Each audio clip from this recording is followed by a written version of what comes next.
So good morning, welcome everybody. This is a seminar of the ARBV, and it's a seminar organized in order to provide information on how to manage client budgets and project costs. And today, I'll just give a brief introduction to this webinar, and I will then pass over to our speaker, Emma Templeton. But before doing that, as always, I would like to begin by acknowledging the traditional owners of the lands wherever the attendees are situated, and in particular, the Wurundjeri people of the Kulin Nation, to whom I pay my respects to the elders, past, present, and emerging.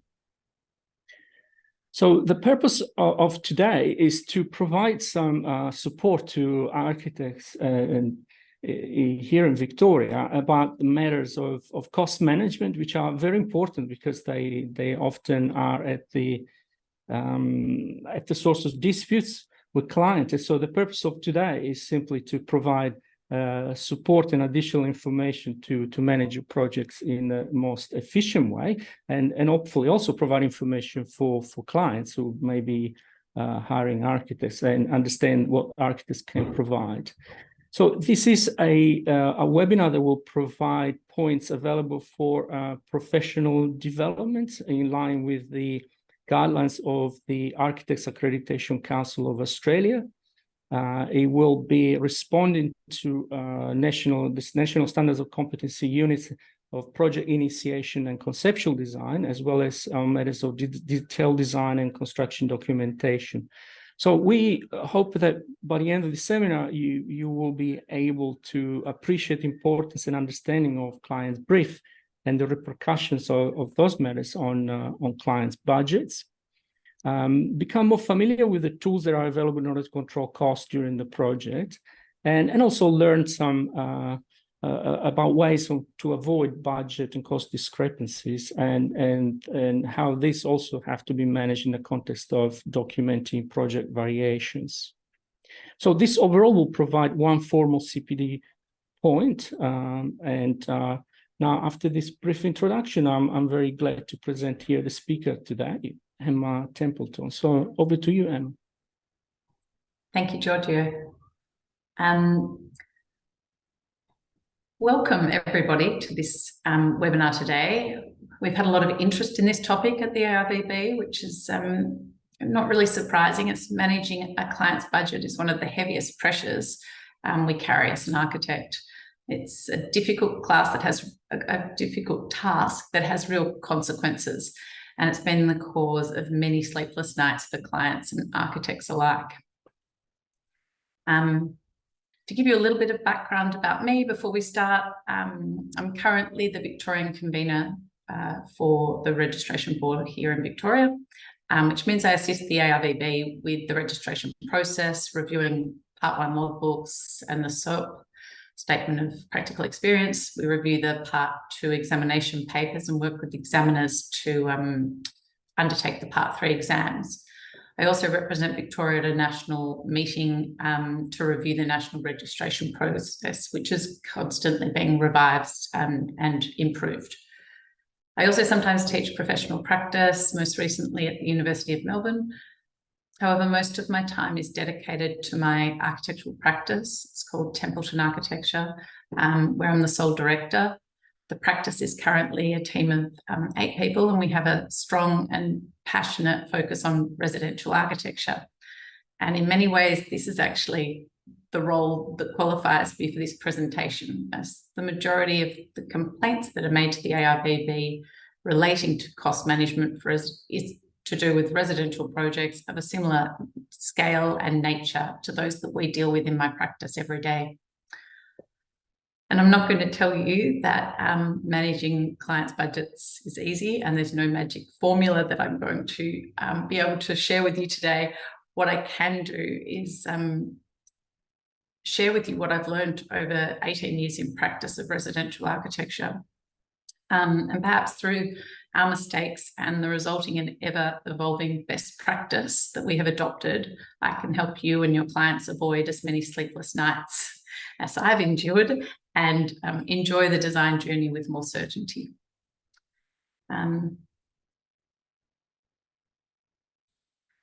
As architects, we all operate under the National Standards of Competency, which established the standard for architectural education and assessment of professional competency prior to registration as an architect in Australia. Under the current 2015 NSCA, managing a client's budget is covered within 7 of the competencies.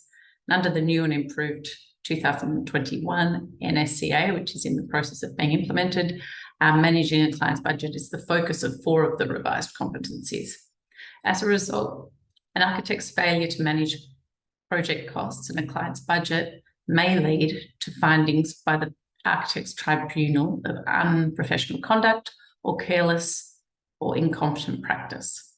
Depending on the circumstances, the tribunal's determination may lead to a caution, a reprimand, further education, conditions or limitations on an architect's registration, penalty, suspension, or cancellation of registration. Okay, well, that all sounds kind of terrifying and litigious, but in my experience, it's actually the relationship with our clients and the moral responsibility that is responsible for the weight and sleepless nights. And for good reason, particularly with residential projects, which are often the largest financial commitment our clients have. Sometimes your client will be paying off your decisions for 30 years, which is why every decision has gravity and why architects have to spend a lot of time worrying about other people's money. I'm hoping through my lived experience, I might be able to save you and your clients some of this weight and concern. What is an architect's duty?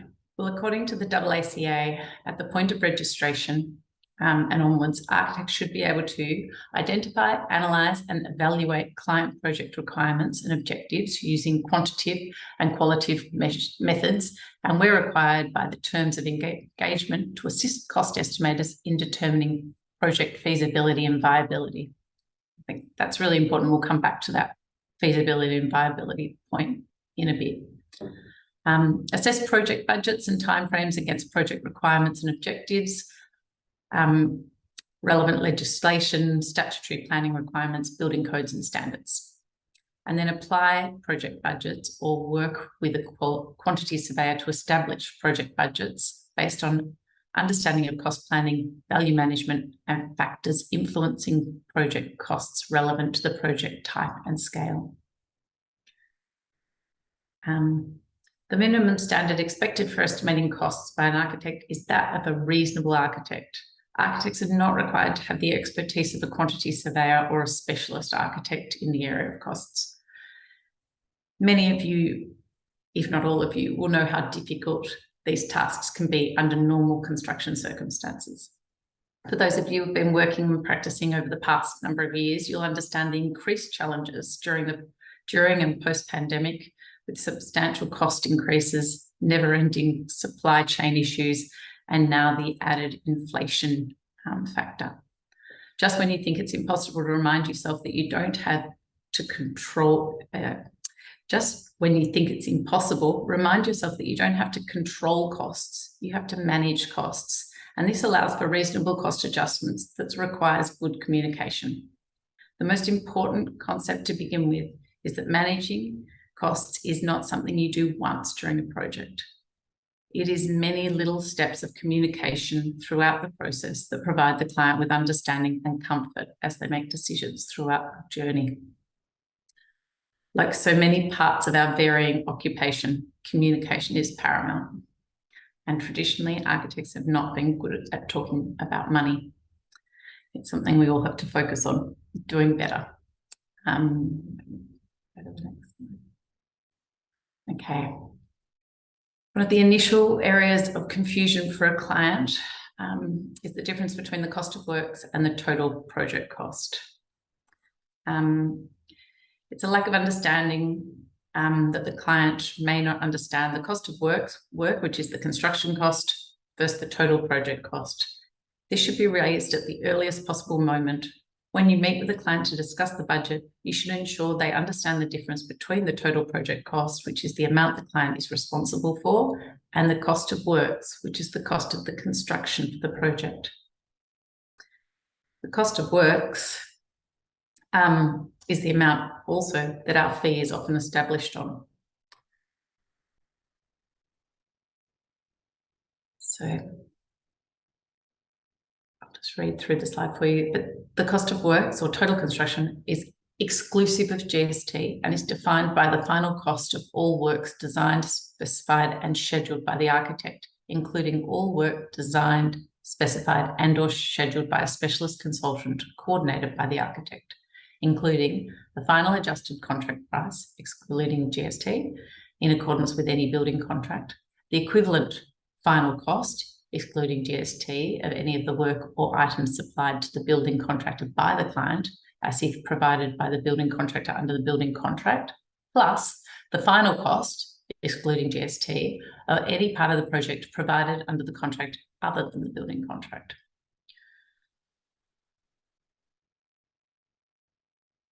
So we'll just go on to the total project cost here. So the total project cost is inclusive of GST and is defined as the cost of works plus all other client costs associated with the project, including but not necessarily limited to removal and relocation costs, design and construction contingencies and escalation costs, architectural consultants and other professional fees, authority fees and charges, and or legal fees.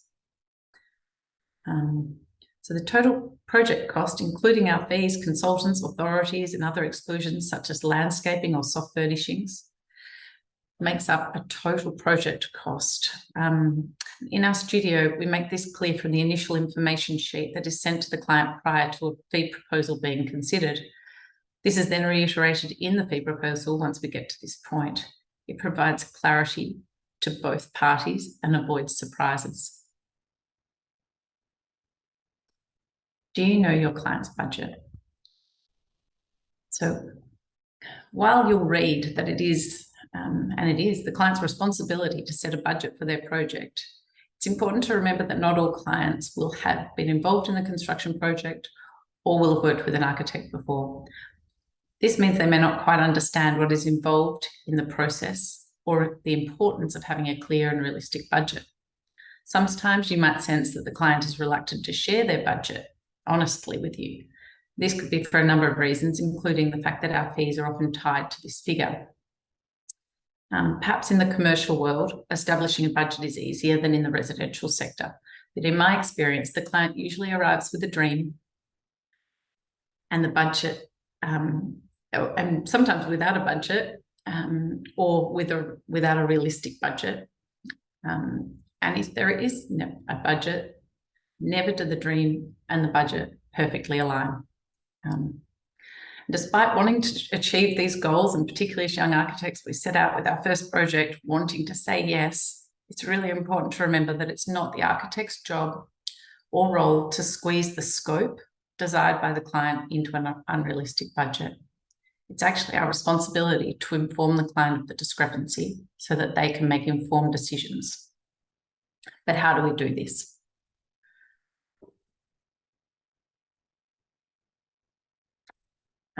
This slide that's up here at the moment, it's just an example slide, but it's one of the things we do at our initial feasibility stage, which we start now on every project. We do a concept master planning exercise, and we run our unit rates against that outcome. And we assess that. We gain those unit rates generally from our past experience or past projects and relatively recent projects, and apply that to the new concept. You'll see here that we've got different floor areas for different areas, whether it's a deck or a pool, or whether it's a first floor or a renovation. The rate will vary. We also then have an allowance in this project, an exclusion for landscaping, external works. We have a design contingency built in. And then you'll notice under that total construction cost, then we've added all the figures here, but we'll have consultant fees, the architectural fees, the contingencies, and have a project cost down the bottom. And often This is a difficult process, but it allows us to make the adjustments really early on in the piece before we get to a point where the client has already committed to a project that they're uncomfortable with paying for. Let me get to that in a minute. The architect is responsible for designing and delivering a project within the constraints of a budget agreed with the client. So at the end of this process, we end up with a scope and a budget that we've agreed that we can achieve. From the very beginning of your interactions with a client, you should ask clear questions to find out what the client wants and, more importantly, what the client is willing to pay. There should be no ambiguity when it comes to a client budget, of it may take a few steps to get to this point. Archi team suggests the following tips when trying to establish a client's budget. They say do not accept a budget range, but establish an actual number.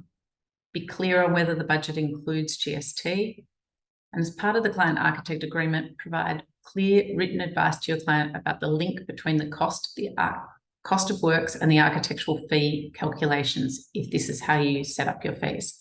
This should be clear from the very first stages of your engagement and is one of the smaller segments of the complaints that are received, is that clarity between the fee and the fee and the construction cost.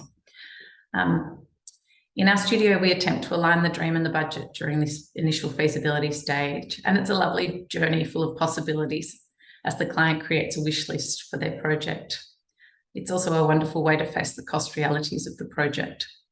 We offer the client a fixed fee for this feasibility study, which we ultimately deduct from our percentage-based fee if the project proceeds. The aim of the feasibility is to test the site constraints against the scope and estimated construction costs. Sometimes my studio accuses me of breaking dreams rather than creating them at the end of this stage. However, this is a hard-learnt skill that allows both parties to understand the parameters, sometimes through disappointment, but then everyone can sleep at night and we move forward in one way or another.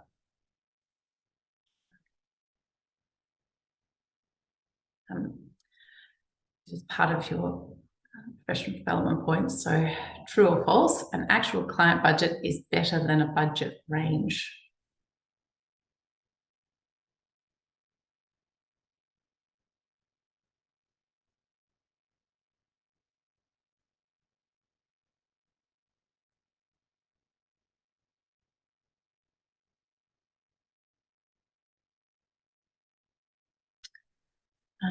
Written advice. The ARBV recommends that architects, whenever they can, propose to the clients in writing that they have engaged a quantity surveyor or cost consultant, or encouraging them. This can be set out in your client architect agreement and fee disclosure. This is particularly important given our current inflationary market. Hopefully, clients will appreciate the value for money of having a third party in the process who can give independent expert advice and keep the project in check as the design develops. You or your clients might think that a quantity surveyor are only required for large-scale projects. This is not true. A quantity surveyor or cost consultant is invaluable to any project scale and complexity. As I previously mentioned, the ARBV receives a number of complaints every year relating to small domestic renovations that have experienced significant cost issues. The truth is that there's an inverse correlation between project size and the proportion of risk, meaning that small projects and small budgets are often more difficult to manage than larger projects, which is unfortunate given that these are the projects we often secure when we're the least experienced.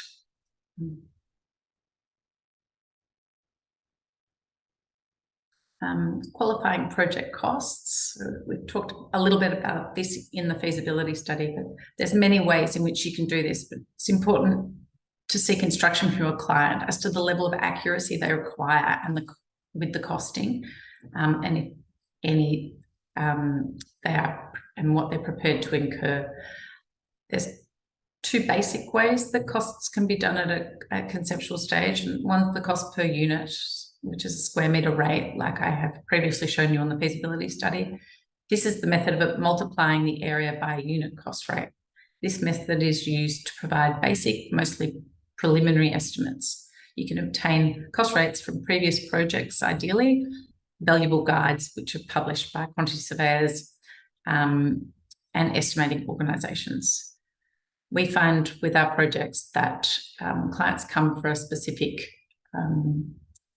quality and aesthetic, and in order to achieve that, the rates that we've got in-house and have established are the most accurate way of predicting the cost of a project at an early stage. There's also elementary rates, which provide a more accurate estimation. This method requires that there is an advanced building design, finishes have been identified, and project specifications developed so that the quality of the project outcomes can be identified. While this method is more accurate, it does require greater attention to detail and is a method used by quantity surveyors and estimators. What we tend to do as one of our large second steps of managing the cost is, after we've agreed on that feasibility cost and we've moved forward to the next stage, we go through our sketch design stage. But before we get through design development and therefore into before our town planning is submitted to council or a development application, depending where you are, we would engage a quantity surveyor at that stage to undertake an elemental rates assessment, so that we can just track that we are still on the same trajectories before we get a permit for something that may not be what the client wants to spend. True or false? The cost per unit area method is more accurate than the elemental rate method.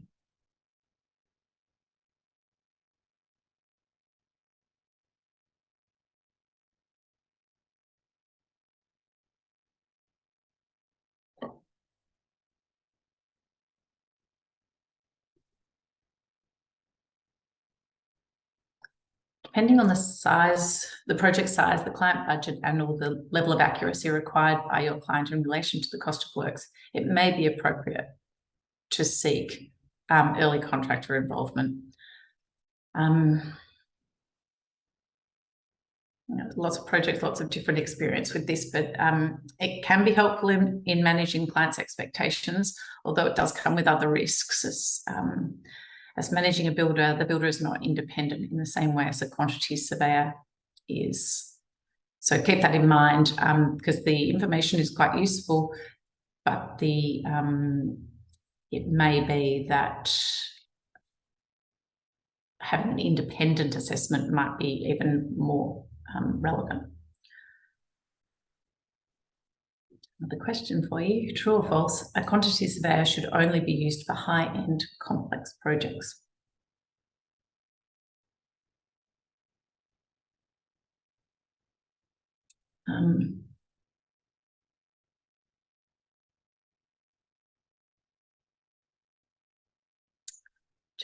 Might just go through everything just on that last point, but I'll just cover off on that in this area here.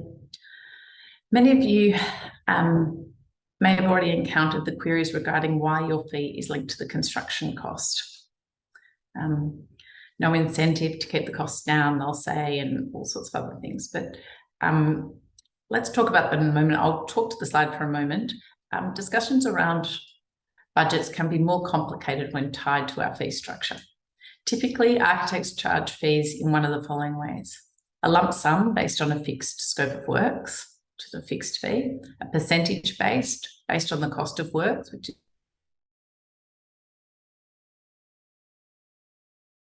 is variable with changes to the maximum guaranteed price, which is an hourly rate with a defined cap. Each method will raise different challenges in terms of managing the client's budget and the architect's cash flow. As you would understand, a client will not understand from the outset what your lump sum figure will be and can account for that percent, but it does leave you at some risk of some of the extraordinary things that we've experienced over the last couple of years in terms of project times being extended, cost of materials, all those things. Percentage-based, based on the cost of works, is variable, and it's what we mostly implement in our office, which has assisted us over the last period in managing some of the escalation costs that have happened. And it's relatively easy to manage from a budget point of view for the client. Hourly rates are variable.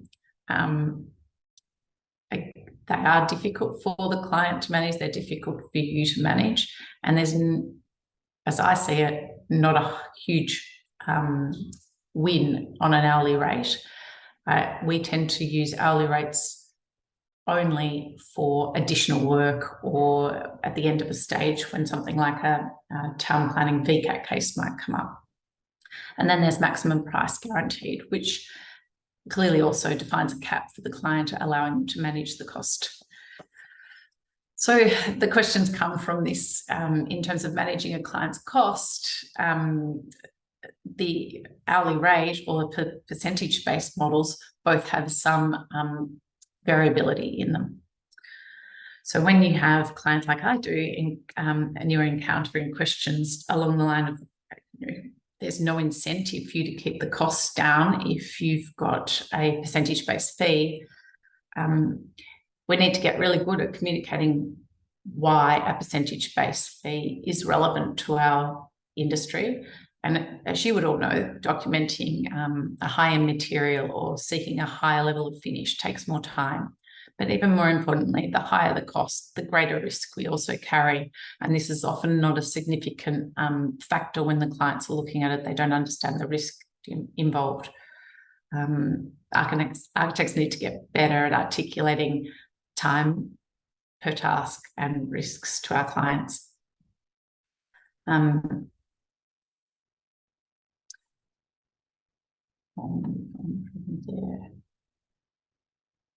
Okay. You'll also hear lots of talk about contingency sums, which can assist you to manage a project budget. You would have seen in my feasibility at the beginning that we would always have a design contingency and a construction contingency built in at the early stages. It's an amount of money which is included into total project cost, and it allows for unforeseen matters or incidental items that can only become apparent during construction and were not foreseeable at the planning stage. While the inclusion of a contingency sum in the budget or build contract is not mandatory, it can be included and definitely should be included in the client's understanding of the total project cost. Some people would have it in the build cost. I feel that showing the builder a bucket of money is not necessarily helpful to your job as managing or the client's best interests in managing a budget during construction. I'll show you a few little, these are some pro formas. So this is contingency sums can be included in the build contract or exist separately to it. If to be included in the contract, a suitable specification clause must be included, something like this clause, which is available on Acumen practice notes for contingency sums. So this is just another place that you can find tools to assist you when you're managing a client's budget. Okay, another tricky area of managing a budget is a scope variation, and I haven't been involved in many projects that don't have some kind of scope variation. So they're not the exception to the rule; they're more the rule. So, given the nature of architectural design, changes are likely to occur as you work with your client to design their project. Variations are changes to the extent or type of service that leads to a change in the cost of the service or program for its delivery. So these can be from a number of different sources. It may be a client instruction. It may be an authority change. I experienced one of these late in a process with an authority change to flood overlays recently, and possibly some of you have had similar things in recent times. It could be a third party change, which may be council, or a design change that's driven by either the client or the architect. These things can be less problematic when the fee is based on a percentage and tied into the adjustment. But it's imperative to have this discussion if you are working on a fixed price. And this, again, is a tool that you might use as a base or just a reference from Acumen on how to communicate a scope of service variation with your clients. So, and even just these identifiers, identifying the variation, summarising the reason for it, providing a fee costing or a base for future fee costings, and advise of any programming implications, advised on potential budget implications, and then record the client's approval. You might have different ways of managing that depending on the scale, size, and how your approach to your client is, but these are the things that we need to identify in the process. Okay, true or false? During design development, any variation should be put in writing to the client and indicate how it will affect the costing.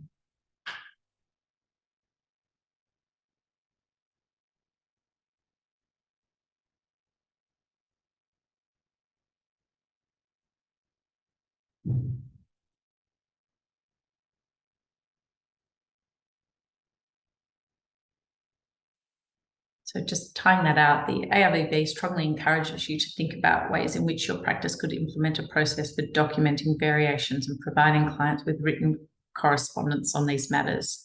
Doing so can assist in avoiding or being prepared for any disputes that arise with clients over costs. Okay, construction variations. A construction variation is a change to the scope of work originally outlined in the contract. The variation may be related to a latent condition, a late client request, or an architect-instigated design modification. The variation may have a cost and time implication that requires to be tracked carefully by the architect in their role as superintendent. The variation may also impact the client-architect agreement regarding to the architectural fee, all of which is to be managed, assessed, and documented by the architect.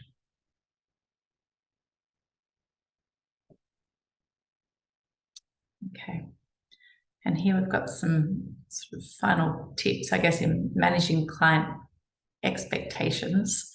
And I just encourage you to think about these in relation to your own practice and think about adopting some of the ideas here today into your own processes.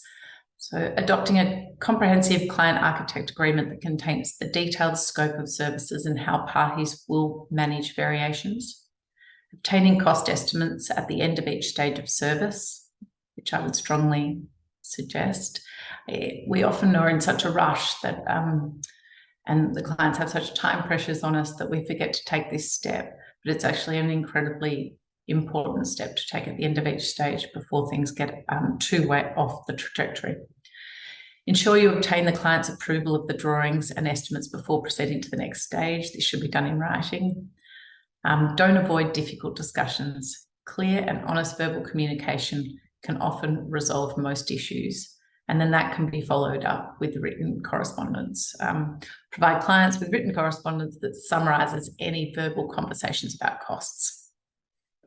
I find with my clients, because my clients are residential clients, that the verbal conversation is best first rather than just receiving a written correspondence, which has a formality that is not the kind of journey my clients are looking for. But then I do follow up with a written confirmation or summary of that discussion. Provide updated architectural fee estimates when variations caused an increase in the cost, and be clear with your client about the fee structure and relevant stage of works. If a fixed stage is completed and when an hourly rate is commenced. Again, often due to the time pressure we feel ourselves under, we can sometimes forget to communicate that we feel we've completed the scope of works contained in a stage, and then we are going on to an area which is an hourly rate to complete, which for our office, the most obvious example is after a town planning proposal has been submitted, application's been submitted, but then we do our requests for information or VCAT hearings or any on an hourly rate. That needs to be communicated clearly, or there will be surprises. And then it's a sad note to end on, really, but sometimes you do need to be the dream breaker, because a lot of people don't know the costs involved with creating their dreams, and we have an obligation to demonstrate those to them. If a variation from an authority changes, can architects change a variation fee? Yes, well, depending on your fee agreement, but if your scope is well outlined and something changes outside of your scope of works that requires you to do additional work, you should be able to charge a fee. This is incredibly reliant on how detailed your fee agreement with your client is. Okay, Pete's asked, there are some clients who don't believe in latent conditions or difficulties that may arise in construction. How do you manage these? Should any architectural agreement be entered with such clients? Okay, these are tricky. When it comes to unreasonable requests from a client, if you can identify them early, I would say I wouldn't be entering into an agreement with somebody that doesn't believe that a latent condition can exist. Too often the problem is that you won't understand that difficulty until further on in the project. Communication is still key for this type of issue. And I think with a latent condition, you should be able to demonstrate it in a way that's very clear, because latent conditions are at the client's risk, not at the builders or the architects. Good luck. Gary's written and said, we've engaged a QS and cost estimator before, but they have overpriced the projects compared to what the builders tender and built the project for. We've had that a little bit from time to time. The more information we give them, the more accurate the project is. I don't know, ours are often at design development, so we would have what you might call 70% complete. I would try another QS for a start. I would also just have a look at what information you're giving them and what assumptions they are making. And maybe you can also try some doing sort of the feasibility study yourself to try and cross-check when a QS is so far off that it's making it uncomfortable for you to build. But it's not a problem I've had recently. Should the construction contingency ever be used to cover a cost of variation during construction? It can be, Evelyn. A construction contingency, if it's built into the contract, is there purposefully to cover the first any variation that might arise until that contingency is used. That is why I'm probably reluctant to build them into the contract in my case, or in our case in the office, because it's it's very transparent to the builder to say there's also this much money you can use. So I think it's really important to make sure that the client understands that contingency needs to be there and to be budgeted for, but I would generally not put that into the contract. And then that contingency should be there to cover those variations when they arise. There is always a variation on a project, and clients need to accept that from the outset. Angus asks about how do you go with clients including contingencies in their budget when getting bank loans? Banks like fixed sum contracts. It's incredibly difficult.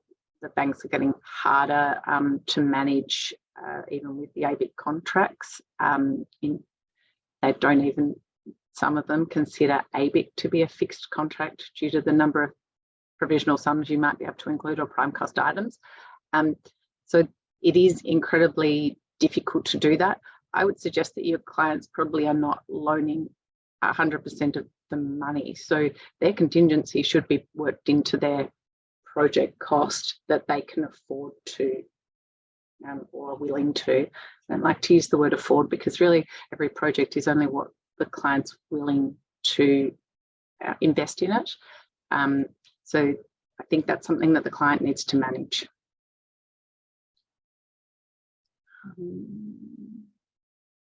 How do you help clients appreciate certain design details, i.e. concealed, flush, can be significantly more expensive and impact budgets? I think it's from Michelle. Thank you, Michelle. Hopefully, when clients come to you, they come to you for a design response. I think with things like, I don't know what in particular you're talking about, but if it's a flush skirting or something like that, we do just find that explaining the process of how you construct something is incredibly compelling to a client. To understand that a plant-on skirting is the process of that versus the process of doing a flush skirting, actually step them through it. And then they have to make their own decision. Unfortunately, if it's not in their wish list and their constraints, then they can decide to go without it. But if you're good at communicating and able to articulate why it's important to the design, and you can also explain the reason for the cost difference, which is the construction process itself, I think you'll mostly be able to convince clients of its importance. Can't see who wrote this question, but I'll read it out. We are finding on a number of jobs there is a large difference between the QS and the DD, between the QS at DD stage to the final fixed price at building stage from the builder. Due to the changes, due to the changes in the market with materials, we now recommend working with the builder at early stages of design to understand cost.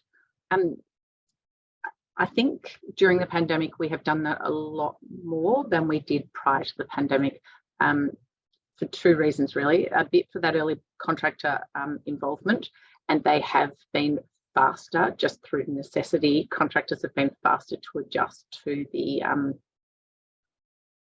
changing conditions. They're at the cold face of it, but also because builders have been harder to lock in from a program point of view as well. I haven't found from DD to tendering price that the price has changed dramatically, or it's been within 10%. But I think if you can, and if you've got a client that's willing not to go out to market and they've got a builder in mind, then you have that that opportunity to talk to somebody as early contractor involvement. It's just another thing to manage in terms of that market price evaluation and whether a client's comfortable. I find that actually having, particularly if we're going to one specific builder, like a nominated builder that may have had early contractor involvement, that I use the quantity surveyors breakdown as a way to check that price, because I don't have a tender market price to use. So I still find it incredibly useful.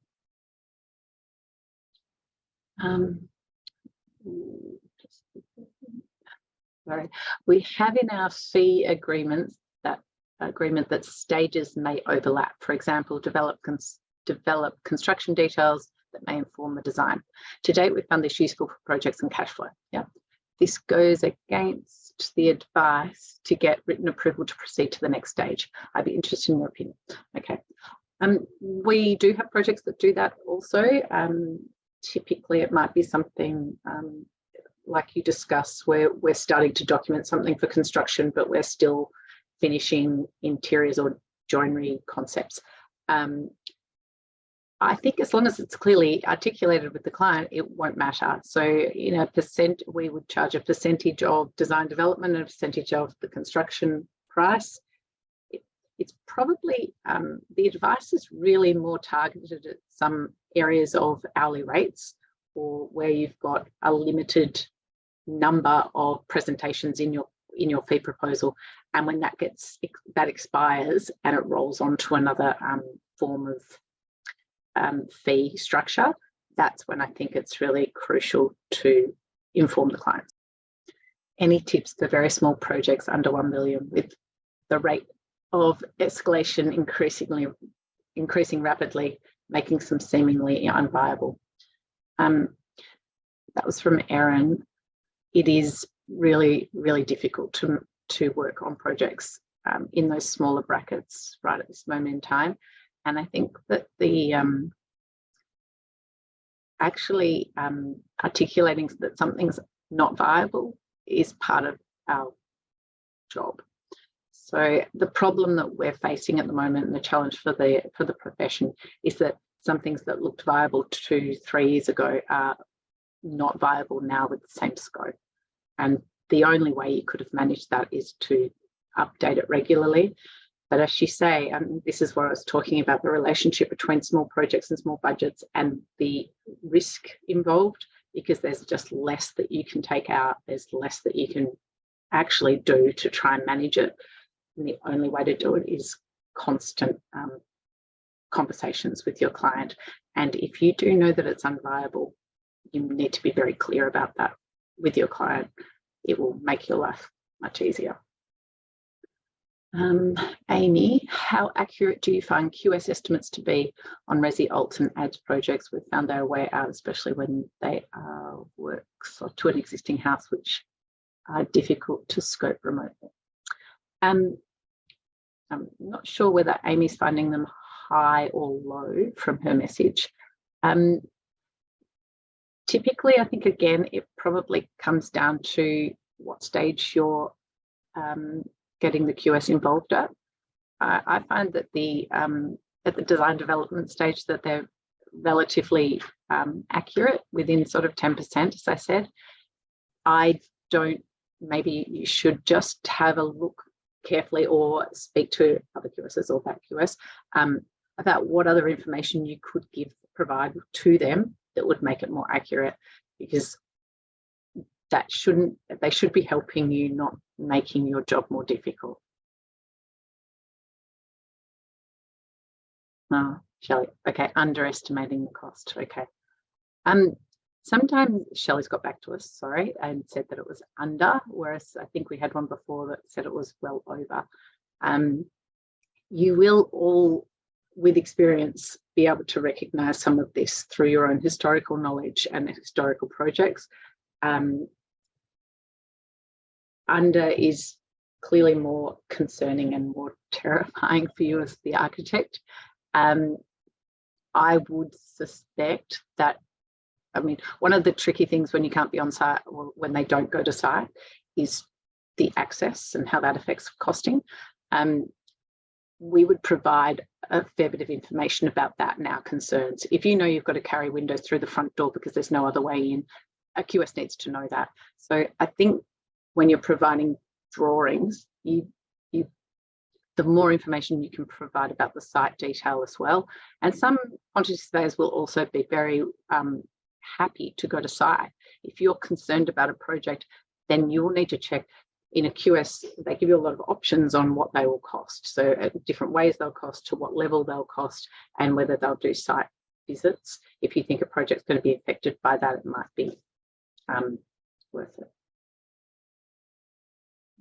Oh, sorry, last question apparently. If a client refuses to appoint a QS, would you commission one in-house at your own cost? It's a good question, Elliot. When I first started out, I found it harder to get clients. Maybe I've just got better at communicating, but I found it harder to get clients that wanted to use a quantity surveyor. So we built a little bit into one of our stages, the design development stage, in order for us to do that in-house, until we don't do that anymore, because we have enough historical knowledge to know how that will roll. But if you're starting out with a new practice and you are concerned about it, the cost of a quantity surveyor, even at that design development stage, just to know that you're on track and so that you've got something to monitor your decisions about, and your client's got something to monitor decisions about, then that would be something that I would consider having as part of your and covering. You're not paying for it from the client. You're absorbing it so that they so that you can give them the best advice. Unfortunately, we're out of time.